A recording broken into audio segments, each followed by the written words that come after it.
In many ways, the fate of our nation right now. 7 meters 30. Well, it's taken a lot of people to get to this point, a lot of generations. Welcome back to Women in Sport. We're back. It's been a while, but we've been busy with live things, but obviously also there's been some development for some of us. Nice to be speaking to you, Tess. Thank you, and also welcome back, Sophie, to Women in Sport. Really happy that we're doing this again. So Tess, last time we spoke, you weren't really into running, but then now you just ran your first ever half marathon in Cardiff. Congrats. Thank you. I did. I think the last time we did this podcast, I probably could not have run 100 meters and not pass out, which I can actually say that because the first time I tried to run 100 meters, I was very close to passing out. And for some reason, I continued. I don't understand it still. It's been a couple years. Super crazy. So tell me about your experience in Cardiff. That's why you did the half marathon. How was it for you? Honestly, it was amazing, but it was also kind of terrible because we have Storm Amy. So thankfully there was no rain, but there was so much wind. There was wind everywhere. It was the kind of wind that slows you down because of course it was. And I was super sick. I decided to run it with the flu, which I'm not recommending any of our listeners to do. This is one of those. No, this is one of those do as I say, not as I do, please. I was so sick, but also I had been training for 5 months and I'm a very stubborn person. So I decided to just go with it. And if I had to crawl it, I would. At some point, I think one of the volunteers in kilometer 20 or something was like, "Are you okay?" Because I had to start coughing. And I was like, yeah, it went through the wrong pipe, but I'm fine. And I was not fine. I ended up running it very close to what my original goal was, which it's still mind-blowing because I was not expecting to run it with the flu. And it was fantastic. And honestly, huge thanks to the Cardiff half marathon organizers because they allow me to run the half marathon for this podcast so that we could come here and tell everybody what is it to run one of these super halves as a very slow runner, which is our topic for today. It is. Just to circle back to the being sick moment, because I remembered I was messaging you asking how you were, if you were excited and nervous, and you were like, "Man, I'm down, sick." And I was like, "Okay, no, she won't be able to run." And then in the end, you did amazing. So I think it also goes to show how strong our bodies are. And maybe before we jump into this week's topic, how long did it take you to recover from the half marathon, would you say? Honestly, I don't think I've done a long run since then, and it's been a couple of weeks. I've been swimming and I've been getting on the bike and doing strength training, but I haven't run yet. Well, anyway, amazing effort. Honestly, congrats from going from 0 to running a half marathon, like 21 kilometers. So this was you finishing this half marathon as you call it yourself, a slow runner. What do you mean by that? Well, there's the obvious description of it. If you run slow, you are a slow runner. There's nothing negative with it, I think, or at least I don't think so. But there's also a larger movement of average or slow runners. It's people who cannot run a 3-minute kilometer or a 5-minute mile. It's not going to happen, but they still love running and they still get to claim some of the space. I've been to some of the races before Cardiff where I was, if not last, one of the very last. And the feeling that you get, the experience that you get is very different to the people who are in the larger pack of runners or even the people at the front. I mean, I remember my first 5K when I started running, I was basically chased by the police car that was closing down the track. And I was still within time. I was well within time, but I think at that point I was the last one. I ended up passing someone else later, but I was the last one. And the police car was so close to me that I was afraid they were going to bump into my heels. So at some point I stopped. I had to turn back and say, "I'm very thankful because I know you're here for my safety so I don't get run over by other cars. But you're freaking me out. Can you give me a bit more space?" And they were very nice and they backed down and they gave me 10 meters. And I think I was still kind of sprinting out just to try to get to chase one more runner so he would stay with the car. And I did. I ended up passing a man, and it was like, yes. And it was still a super slow 5K. But, things like that, that's not the experience that most runners get when they do a race. It can be very demoralizing. Because of social media, there's a huge misconception of what an average time for a runner is, especially for a woman, because we tend to be slower.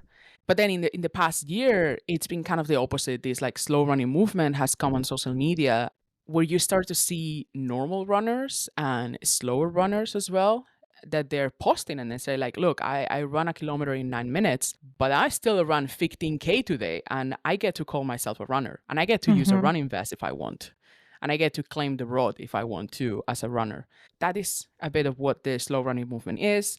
And one of the people that has been leading this movement, her name is Maggie Klein. We reached out to her and said, hey, will you be up for an interview? And she was very kind to say yes. I'm super excited to listen more to her story, and also the conversation the two of you had, because I totally agree that there's this misconception online sometimes of what a runner should look like and should run like, and the kind of like times and pace and stuff that is normal or average, if anything. And I do think there's this increased presence of other runners who have taken up the space online, and I think it's very motivating. As you said, I mean, man, you just ran your first half marathon, which is incredible.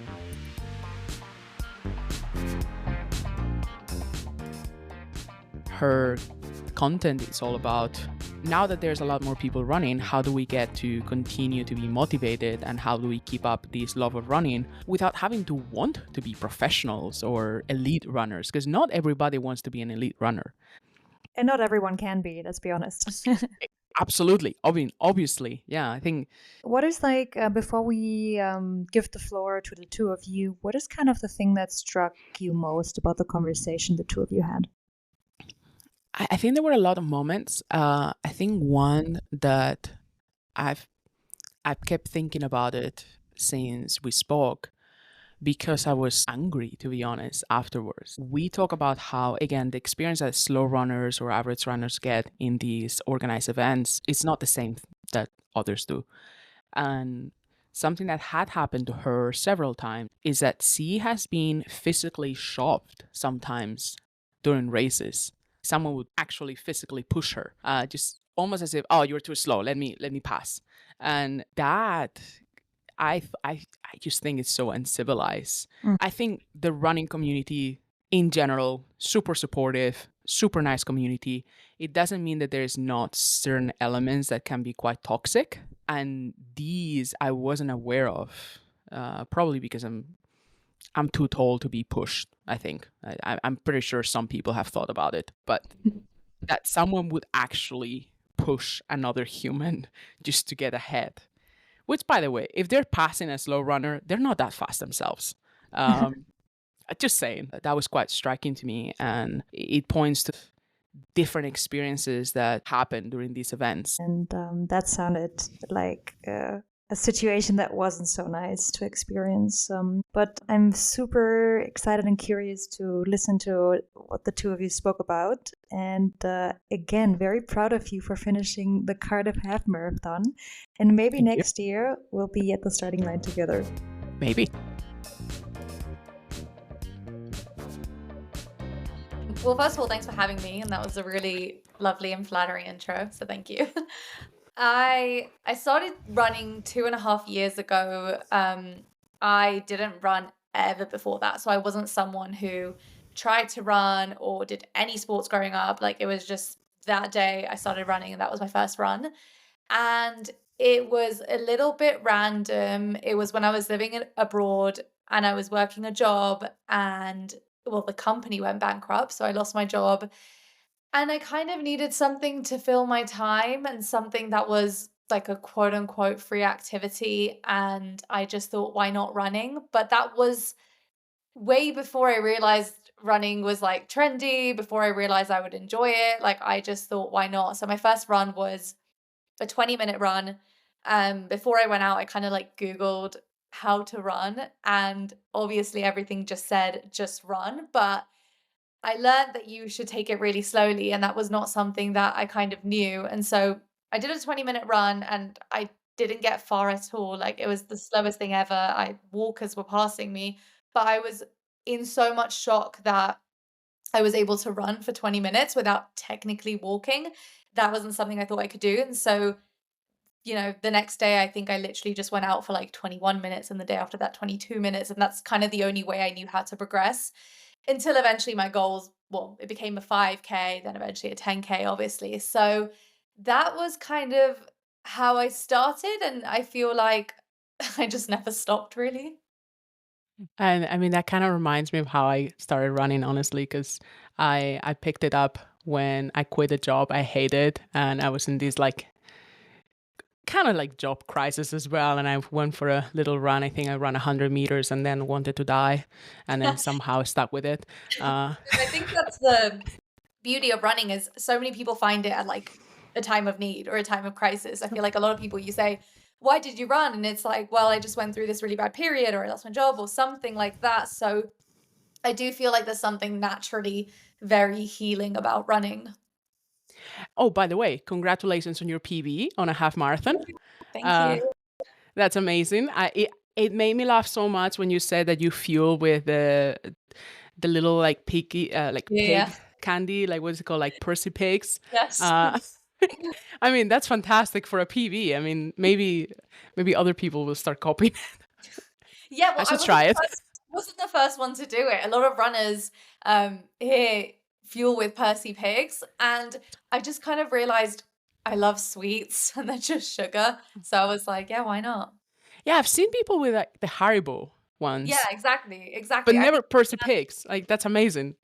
well, the ones that I was eating, they're called fizzy pigtails, and they are super sour. And so the only thing I didn't really think about is for some reason it took like all the hydration out of my mouth. So I was super thirsty. So maybe I wouldn't recommend them, but they're delicious. So yeah, I had a good time.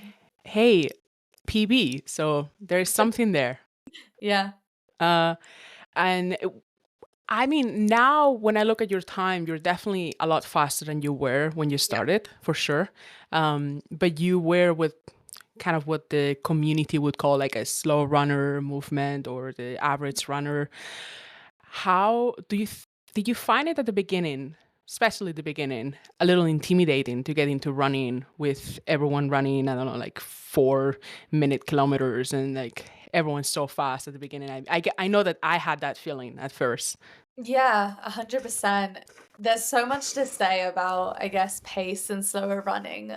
But the first thing is when I started running, I didn't know what paces were. I didn't know I was slower. I was running on my own. I mean, obviously, I could tell that people were passing me, but it's not like I was in a run club environment. So it wasn't super obvious to me that I was slower, I guess, until I started posting on social media and saying my 5K time was this. It took me this amount of time to run, I don't know, 3K today. And people started saying, oh, thank God someone relatable online because I have this pace and you're making me feel better about it. So that's kind of how I realized I was slower.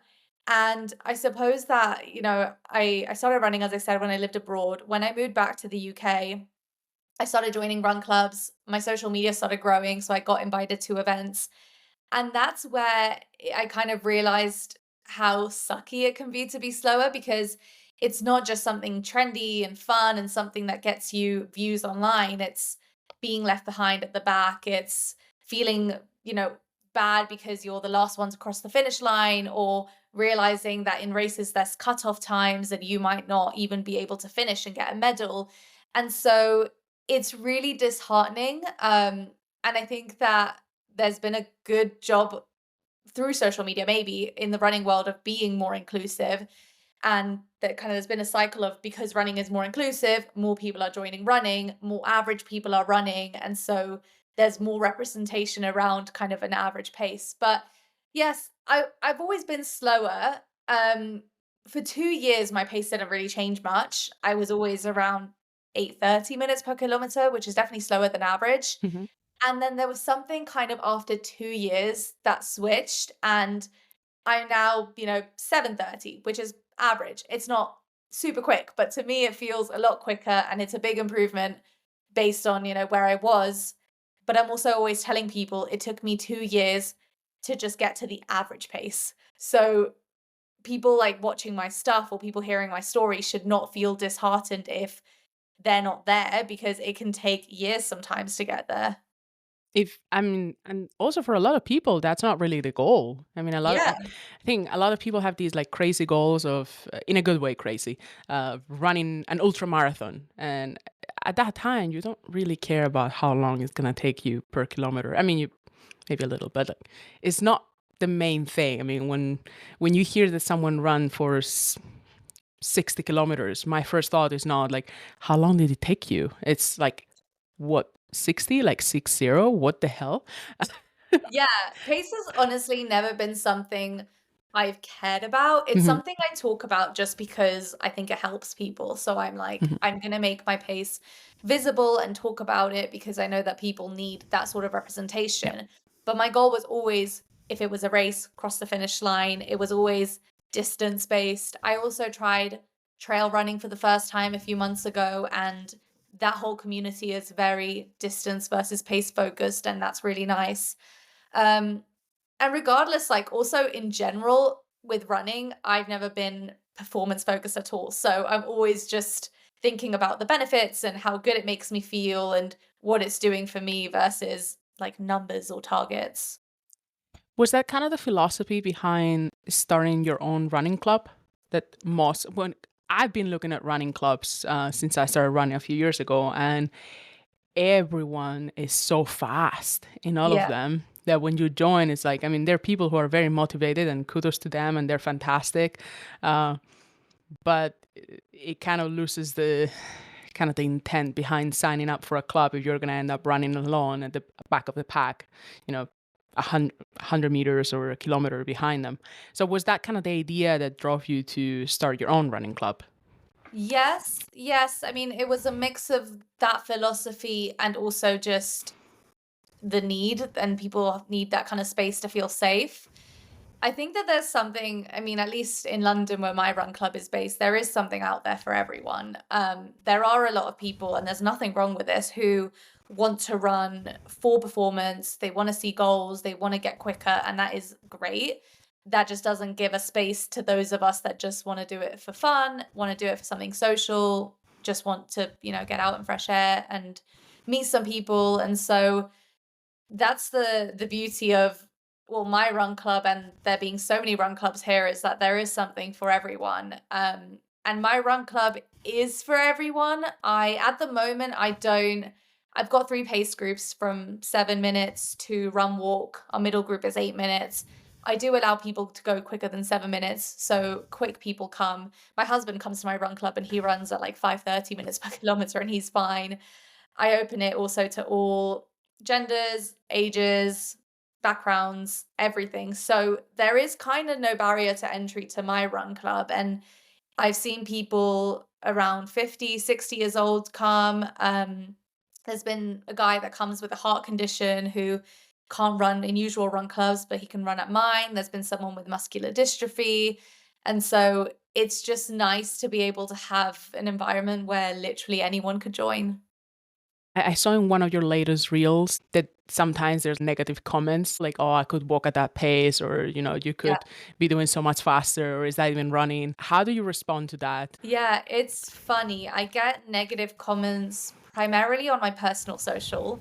Um, the thing is, it's usually men. Well, 99.9% it's men.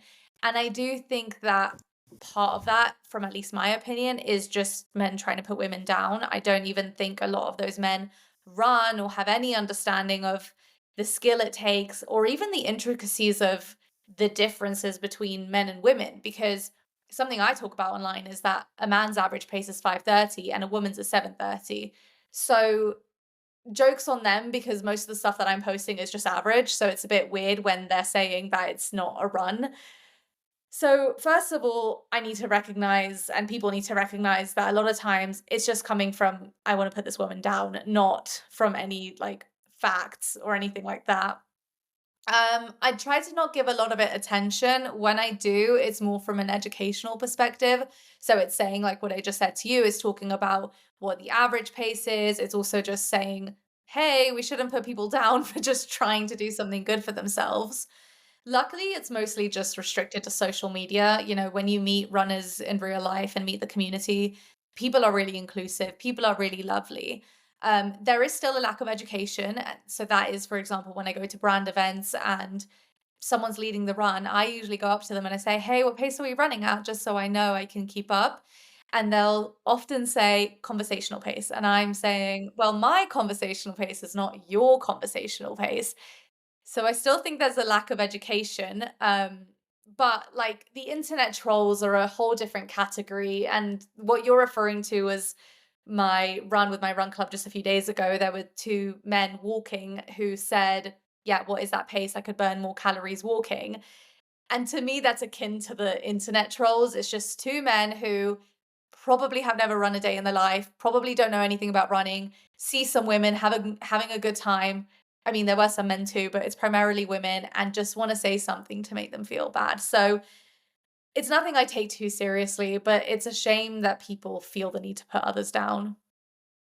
It's like, I mean, I think your approach is perfect, to be honest. I mean, there's definitely some delusional of, especially in social media, like you see someone finishing an Ironman, it's like, oh, well, but he was very slow or she was very slow. And it's like, they just did an Ironman. What did you do today? It's like, and I know I think that approach is super healthy. I think one of the things that drove me a bit to these side of the running world of more like average runners or slower runners is that it seems to be a lot more inclusive. I remember when I started running, I wanted to drink water because I was living in Spain at the time and it gets really hot. So water is important.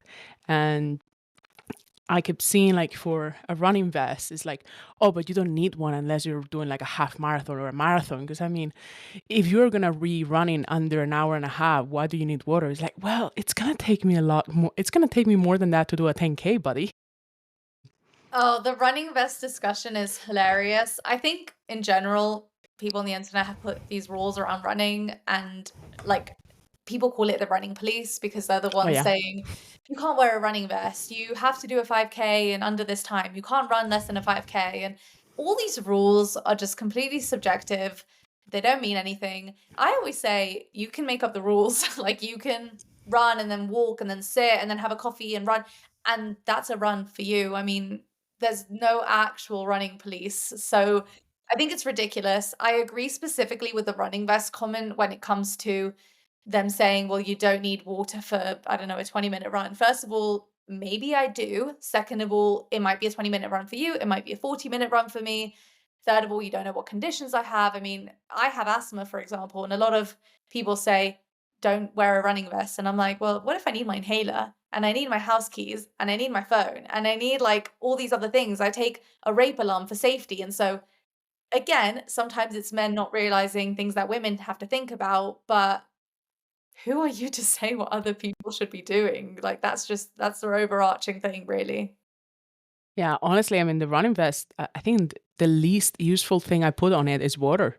The keys and the phone, that's just so nice. I mean, I wear contacts when I run and I'll have these like little eye drops because my eyes get dry. And the running vest is the perfect place. So I think at this point, I would probably wear my vest to do groceries, to be honest. And they're expensive. Can I just say, they're beautiful and they're great gear, but if we're spending like a good amount of money on them, why would I not wear it all the time? Like, why am I just saving it for the one race or something? And yeah, I agree. I'd love to wear it just like for daily life. It's such a good way to hold things because a lot of our clothes don't have pockets or they're tiny pockets. So I love having my vest. Or the tiny pockets with no zippers. Yeah, and your phone's like half out. Yeah, It's just last time I found some shorts that had zippers, some running shorts that had zippers. I think I bought 5 pairs. So like, that's it, forever. Yeah, no, that's a big problem, honestly. Like, I see the shorts that my husband wears, and there's like pockets and zips and everything, and then we get nothing. And I'm like, okay, great. I guess I don't need to carry anything. From what I also saw on your social media, you're quite international. I mean, you were born in Argentina, then lived in the US for a long time, moved to the UK. Yeah, I was born in Argentina, left when I was young to the UK. I guess I did like what I consider my childhood in the UK and my teenage years in the US. So I was in Florida from around 11 to 18.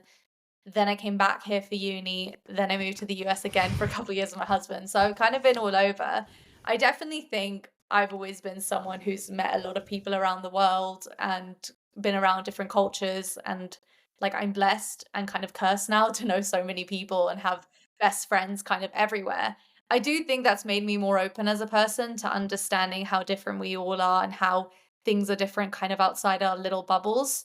Um, and I do think that that's honestly translated to running as well, because now, I know that also we're all born with different genetics, different abilities, also different resources. I mean, like running is political and there are different resources out there for different people to kind of get better at running. And so yeah, I think from that perspective, I always try to be someone who's very inclusive and understanding. I mean, like just on a separate subject, but I think that something that people don't really understand about running is that, at least, well, it's opinion, but I think that you can be born a better runner or a worse runner in the same way that you can be born musically talented or not musically talented. And so once you understand that for one person, it might take them no time to run a sub 35K, it might take the other person years, then you kind of realize like, well, we're all different and we can't put a one size fits all.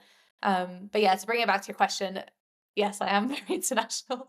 I speak Spanish as well. I've always kind of wanted to make Spanish content, but I thought, I don't know, that might be a bit confusing. But every few months I put a random Spanish video out there just for fun.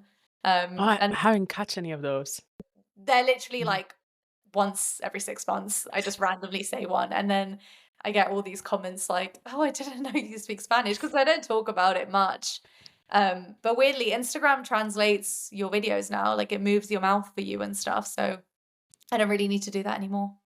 Have you checked that translation against like what would be like your original voice in Spanish? It's really accurate, except I mean the Okay. accent's different because I'm from Argentina and that's a very specific accent, and I feel like the one it translates to is this kind of like general Latin accent. But besides that, I mean, it's your voice as well, which is really weird.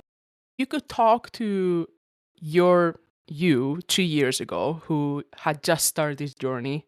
Is there any advice that you would give, 2 years younger Maggie? I think, I mean, there's a lot that I would say. I have to give myself credit in that I think when I started running, I think I did it very carefully and I kind of had an understanding of it will take me a long time. I'm not great at it. And so that was great. But sometimes I talk about my first race as kind of being like a shift. And that was probably around 2 years ago. It was a half marathon and I was pretty much last. If I wasn't last, I think I was like third to last, something like that. And I think it was also after the cutoff time and, by a minute. So they were still open. And I think that it was so gutting to me back then for some reason. I was so sad that I was one of the last and that I barely made it through the cutoff time. And I didn't really celebrate that run at all. And I'd love to give myself 2 years ago the perspective I have now of sort of finish lines, not finish times. It's such a great achievement just to make it to the end. I mean, I'm not going to quote this stat because I don't think it's right, but I've seen TikToks recently saying like, I don't know how many people attempt half marathons, and out of that, what percentage actually finish it. And I don't know the stat, so I won't say it. But not everyone even finishes the race. Not everyone even makes it to the race. Not everyone finishes the training. And I think it's just so easy to compare to kind of what you're seeing in the moment, and you're not realizing, well, a few months before this, I didn't even think 5K was possible. And here I am doing 21 kilometers. And also, people don't know how far distances are. I truly think if you're not a runner, you do not realize how far even a half is. Because my first half, I told one of my neighbors I'm training for a half marathon. And they were like, oh, just a half, like, as in it's not a full marathon. And I'm just thinking, like, that's a crazy distance. So I think I would have given myself a bit of perspective around that race, because that was a race that knocked me back so much that I didn't run for months after that. And I think that that was so silly of past me. And I also would have given myself a bit of like pep talk around, if I'm being honest, body inclusivity, because I also didn't wear running shorts for a long time because I didn't like showing my legs. something that I also talk about now. But I think back then I was also like, oh, people are going to be staring at me and staring at my legs. Like, no one's staring at you. No one's looking at you when you're running. And if you ever think people are, think back to the last time you saw someone running and you thought anything about them in particular. Because I've never perceived a runner really, besides thinking maybe, oh, I like their shoes or they're really quick. So yeah, I think I had a lot to learn back then in terms of self-love and giving myself grace. But I will also say I think that that comes with time and, with experience. And so I probably needed the last 2 years to kind of learn that as well. I think that's a really interesting perspective of, finishing your first race, finishing your first half marathon as a first race. I mean, what you said, it's quite a long distance, and feeling like, oh no, I could have done better, instead of actually celebrating, or I could have gone faster, I could have, I don't know, my form could have been better. And I think that self-criticism is so easy to fall into it. And as you said, like, it comes with perspective to kind of like go back and say, like, look, I just ran for over 21 kilometers. Yeah. Like It me also 3 months ago would have done that. It's Yeah, I just feel like, and this is even outside of running, like we're always comparing to better things, better people, better, but never worse and never you from the past. Like you're always, oh, that person did better than me. Well, you did better than so many others, and you did better than you a year ago. And I don't know what it is about us and why we do it, but I always try to remind myself, whether it's running or looking at, influencers with more followers or anything like that. I'm like, there will always be people out there who are better than you and people who are worse than you. So just like look at yourself, and that's all you need to do, really. but it is easy to fall into that dynamic, unfortunately. And I think it's also very helpful to see, and I think maybe that's why people are drawn to your account and to accounts like yours, because then you get to see more people that are not, Elliot Kipchoge. They're not professional athletes that, it's a one in a million. It's like, it's average people who are just like really into something. It does feel more approachable in that sense. And I think that's why people are attracted to this kind of content. What would you advise someone that's just starting, and they're trying to run for a kilometer and they can't even do that, but they really want to get into it, and they're seeing all these marvelous people that are, running ultra marathons on their weekends just for fun, and haven't found this niche of slow runners, average runners? Yeah, I would say, I mean, there are slower runners, more average runners out there on social media. So obviously, if you can try to find them, because that will give you a lot more perspective and make you feel kind of a bit more like seen and heard, and you'll understand a bit more of the struggles and how normal things are. Because I think if you're only seeing people have these super speedy, successful, amazing, beautiful runs, and then you're like, well, I'm not like that, you're kind of just gonna quit. But the one piece of advice that I've always shared as the main piece of advice, which is obviously what my page is about, is running slowly. And there's two kinds of slow running. One's a choice and one's not. So I think in the beginning, you need to choose to run slowly. Your slow is not always the same as someone else's slow, but you need to run at a pace that feels relatively comfortable, that you can have a conversation, that you're not dying, that you're not gasping for air. And that is the general advice. That's not just my advice, that is like professional advice. So first, just run slowly and you'll realize that you'll go further, you'll realize that you enjoy it a lot more. And the second is run slowly, which is, pay attention to your abilities. And just because you see someone running at 5 minutes per kilometer, like that's not your pace necessarily. It might be your pace and that would be amazing. But, you know, realize that not everyone is naturally going to be a good runner. And I think that the number one reason people quit is because they think it's really hard or they think they're not good. And I feel like both of those things can be made better with running slowly and understanding that Mhm. that's okay. So yeah, obviously following people online. I also have to say, and I've said it in my socials too, that there is a phenomena, because as you said, people like following others who are more relatable and represent the average. And I feel that there's been a phenomena for a lot of people calling themselves slow runners who are not slow runners. And it's a bit silly because there's people out there like, I'm a slow runner. And then the next day they're running at like a 5 minute per kilometer Yeah. pace for a race. So be careful on who you follow, because I also feel that that can be disheartening, following someone thinking, oh, they're like me. And then suddenly they're like, I don't know, doing an ultra marathon or doing a super speedy run. So be cautious about authenticity. But I think that the more you realize that there is a community of people that are more average, and they might be not as represented on the internet, but they are the majority in real life, then I think that you might feel, yeah, just better about what you're doing and then have more of a desire to keep going. I've definitely seen some of those accounts of, oh, I'm super slow. I only run at like 5:30 per Yeah. kilometer. It's like, okay, good for you.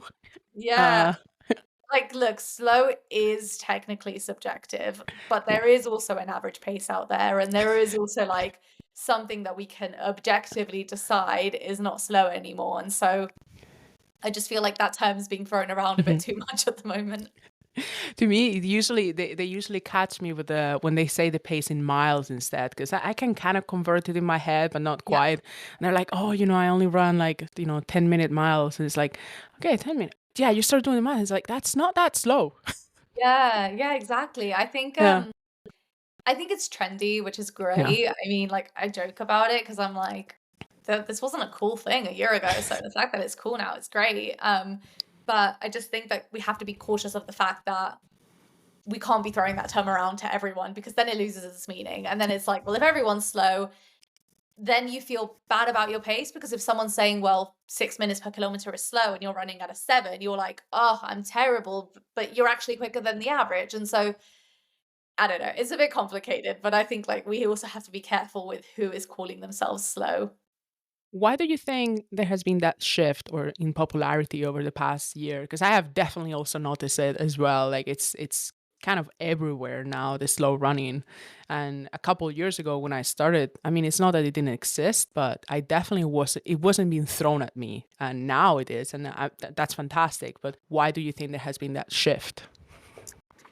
It's hard to say. I mean, I think because when kind of running got more trendy and more people wanted to jump on the bandwagon, which was great, it was like they kind of needed to see someone similar to them. And I think that the minute that people saw relatability, they followed. The more people that followed, obviously, the more people become aware. And I also think there's something, there's something truly inspirational about watching someone run like a sub 2 hour half. That's amazing. But there's also something really inspirational about watching someone who's not naturally good at something try really hard and do it.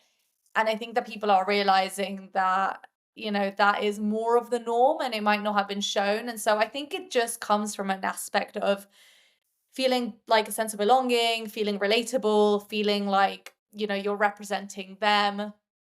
And so that's it, really. I also think social media goes in waves. Like sometimes we want to see something that's super unattainable and incredible and super inspirational. And sometimes we just want to see something normal. I mean, a lot of people are just posting normal day in the lives or things like that. And we like to see that. Like people love to see like the mum with 3 kids cooking dinner, because they're just like, well, this is normal life. And so I think it's fallen into that general trend of just wanting to see something a little bit more like sane and normal on the internet, really. For once. Yeah. And ahead, looking at the future, what's next? I literally have nothing planned at the moment in terms of, I guess, like races, what we're saying. I did one marathon last year, so end of 2024. And I've always been saying I want to do another marathon since. I just haven't found like the right one, the right time, the right opportunity. It's also, I think, being a running content creator, you feel pressure to do marathons, and like that's also not normal, right? Like we should not be, well, maybe we should be, but that's a crazy distance. And I still have the urge to run another one, but I don't just want to do one for the sake of it. I want to feel like it's the right one, the right time. So maybe next year marathon. If not, definitely more halves. I mean, I can't believe I'm at the point in my life where I feel like halves are doable. Like they don't freak me out. Like, what do you mean? I just want to run a half. It's crazy. But halves are kind of fun for me. Like they're not actually I can't sit here and say they're not that hard. They are very hard, but they're not a marathon. So I'd love to do a few more halves. And honestly, like I said, I'm not about performance. So it's not like I've got specific goals to keep increasing my pace or run further than I've run before. I don't want to do these insane challenges. I just want to stay consistent. And the fact that I've been running now for 2.5 years and I haven't given up and I've still enjoyed it the whole time, bar a few little slumps, like that's enough for me. So going into next year is, yeah, sure, maybe a few more races, but honestly, it's just still running, still enjoying it, giving back to the community as much as possible. You know, my run club is a labor of love and I want to keep it going, and I want to keep meeting the community, keep inspiring people to run. I love hearing stories of people who say they started running because of me. Like that is such a beautiful gift to hear that. So honestly, it's just more of the same is kind of my goal. You're sponsored by Rana. Were you at the Rana 5K race earlier this I year in wasn't at the London? 5K. I was at the Ah, 10K race. oh, But I I mean, missed that one. I was at the 5K, missed the 10K. Yeah. I did the 10K race, but it was like the day after I arrived from a long haul flight, and I Oh, was God. so out of it. I was like, I don't know, it was like one of my, not because of anything to do with the race, because of me, it was my one of my least favorite races. I like, you know, when just a run feels bad from the first minute to the last minute, it was such an awful time. And obviously, the point of that event is to like, I guess, be speedy and like PB. And I was just like, not today, not today. Something that I thought was very well organized on the 5K. I'm not sure if the 10K was organized the same way, and I'm curious to know your opinion on this versus regular races. Yeah. Is that the slower runners would start first, Yeah. at least in the 5K. So what ended up happening is that when you were finishing your race, because you started with a bit of a heads up, you never had that feeling of, oh, well, they're basically just waiting for me to finish because I'm super slow. It's like there's still a lot of people finishing. But I can imagine how for someone really fast that wants to do a PB, trying to zigzag around a lot of people can get annoying. But for a slower runner, I thought it was fantastic. Yeah, you know what? I have to agree with you. So the 10K race, now that I remember, was like that as well. The only downside for a slower runner is also like towards the end, you are getting like lapped versus I suppose if the fast people start first, you usually don't really see them versus they're passing you. But I do agree with you. I mean, most races you're slower and you're starting last and you just finish so much later. And for example, something that was really tough for me when I ran my marathon last year, because it was Berlin. Berlin has a relatively strict time. It's about 6 hours and a half is the cutoff time. I think I did it in 6 hours, 34 minutes, but I wasn't the last wave, so I was okay. But if I had started earlier, I guess I'd have a lot more time to do it, because the cutoff time for the quicker runners is technically a lot more because they're not, you know, starting later. So that's also always been something frustrating. Although, you know, you have to recognize also like the safety aspect of quicker runners wanting to get through. And I want to say in Berlin Marathon, I got pushed by so many people, which actually it's happened at most races. It happened, I think it happened at the Runner 10K. Nothing to do with the race organizers, but again, people like literally don't feel that you belong in the same lane as them. That's all I can think is the disrespect, because they literally will shove you. They'll put their hand out and shove you. I can understand they're frustrated. I can understand they want a PB, but I also think again there needs to be an education piece because we cannot be pushing people during races. But that's happened to me quite a few times, which is another aspect of slow running that people don't even realize. I'm so sorry. I don't think that has ever happened to me. I mean, I bet that people have wanted to do it, but I think I'm too tall and too big for that. I'm nearly 180, and I'm not Totally. small by any means. So I think no one has physically shoved me. Yeah. But that might just be tall privilege talking. No, Berlin was particularly bad because it's a speedy race. Yeah. So people go there to PB, and I was doing it with a brand and I was just having a good time. But I don't know. I was to the sides too. But yeah, I got shoved by a lot of people. Wow. I honestly, I mean, I think on my first 5K, I think I wasn't the last, but I might have been. I might have been like second to last or something like that. So I'm definitely not a fast runner by any means, but I've never had that experience of someone physically pushing you. So that's crazy to me that happens. Yeah. And that's insane. That's quite uncivilized. I know. And it's literally nothing that I've ever spoken about online. So it's not really gotten any of my attention, but it's been 2 races now where it's happened. Yeah. There's nothing else to say other than just very disrespectful. Yeah, well, I'm sorry. I hope that never happens again. I mean, it's like, again, like I'm surprised of how serious some people would take it, because I would also imagine that the people who are shoving people, like slower runners, away, they're not gonna win the race, so you're not getting the prize money. So No. it's I don't know if you saw Tommy Fury do that because that went viral. no. Tommy Fury, which race was it? I can't remember exactly. It might have been the Great North Run. And he was running it, obviously big public figure. And so people were filming him finish it. And he literally started sprinting, shoved a guy out the way with his arm and just sprinted through. And a lot of runners now joke, like they're like, I'm going to do a Tommy Fury sprint finish minus the shoving. But it happens. I mean, his was, go look it up after. It's kind of hilariously bad. But yeah, he literally shoved someone out of the way. On camera. Love it. Yeah. No, as like a public figure, why would you do Yeah. that? Which makes you realize like people do it anyways if someone's doing it knowing how many eyes are on him. That's crazy. That's crazy.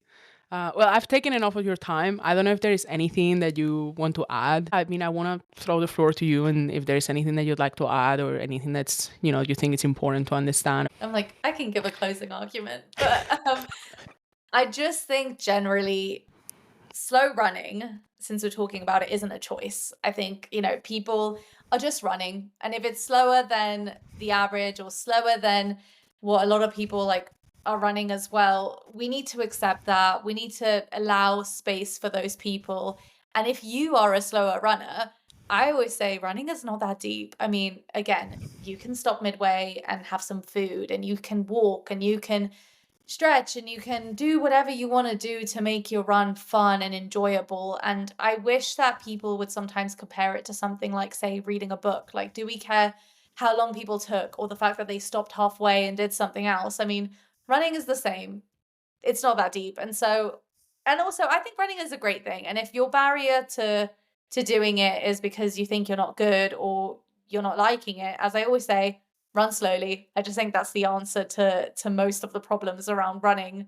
And yeah, I will always urge people to run because it did me so well. And I think it helps so many people in so many different ways.